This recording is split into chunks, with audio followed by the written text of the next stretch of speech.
રાજ્યના શિક્ષણ વિભાગમાં ચાલતી વધુ એક લાલિયાવાડીનો પર્દાફાશ થયો। ખેડાના બૈડપ પ્રાથમિક શાળામાં ફરી એકવાર વિવાદ શરૂ થયો। બૈડપ પ્રાથમિક શાળાના ગુલ્લીબાજ શિક્ષકની વાલીઓએ પોલ ખોલી છે। વાલીઓએ શાળાની ઓચિંતી મુલાકાત કરતા ગુલ્લીબાજ શિક્ષક ઝડપાયો। દિનેશભાઈ નામનો શિક્ષક રજા વગર જ ગેરહાજર હોવાનો વાલીઓએ પર્દાફાશ કર્યો। શાળામાં રજા મૂક્યા કે જાણ કર્યા વગર જ ગેરહાજર હતો। વાલીઓએ શાળાના આચાર્યને ગુલ્લીબાજ શિક્ષક અંગે લેખિતમાં ફરિયાદ કરી છે। તો ગુલ્લીબાજ શિક્ષકને બચાવવા શાળાનો સ્ટાફ પણ ઉતર્યો હતો। શિક્ષક પોતાનું ટુ વ્હીલર અન્યને આપવા ગયા હોવાનો શાળાના સ્ટાફે તેમનો બચાવ કર્યો। આ સમગ્ર મામલે ખેડા જિલ્લા શિક્ષણ વિભાગે હવે શાળા અને શિક્ષકો પાસેથી ખુલાસો માંગ્યો છે। તમારા સાહેબ કઈ ગયા? અરે સાહેબ કઈ ગયા તમારા? હે ક્યારના નહીં આયા? હે કેટલા ક્યારના આયા નહીં એમ કહું છું। કઈ ગયા?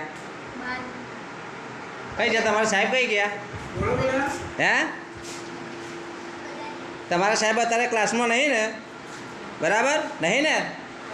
હા તમે રિપોર્ટ લખો, તમારું રેકોર્ડિંગ કરવાનું છે। બરાબર કેટલા વાગ્યા અત્યારે? ટાઈમ બોલો। ટાઈમ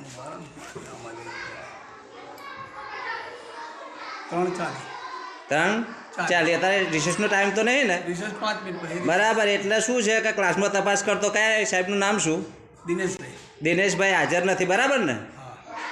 મુખ્ય શિક્ષકને ઇન્ચાર્જ શિક્ષકને તપાસ કરતો, પૂછતો દિનેશભાઈ ક્લાસમાં હાજર હતા, સ્કૂલમાં હાજર નથી, બરાબર ને? વાત સાચી ને? બરાબર, ચલો લખો રિપોર્ટ। સદર શિક્ષક શાળામાંથી કયા કારણસર ગયેલ છે એની તપાસ કરી અને દોષિત હશે તો આગળની કાયદેસરની કાર્યવાહી કરવામાં આવશે। તો અચાનક વાલી તરીકે મેં કાલે છાપો માર્યો, સમયે ચેકિંગ કર્યું, બરાબર છે? તો આ એક કિસ્સો બીજો જાણવા મળ્યો, બરાબર? તો આ વિશે શું એક્શન લેવી એ ઉચ્ચ અધિકારીને જાણ માટે મુમેન્ટ સાહેબ નીચે હોય, હું મારા વર્ગમાં હોય, મારે પણ પોતાનો વર્ગ હોય અને કામ હા તો એ લખાણ એટલે ધર્મસિંહ એમને તો મારે આપવું પડે ને।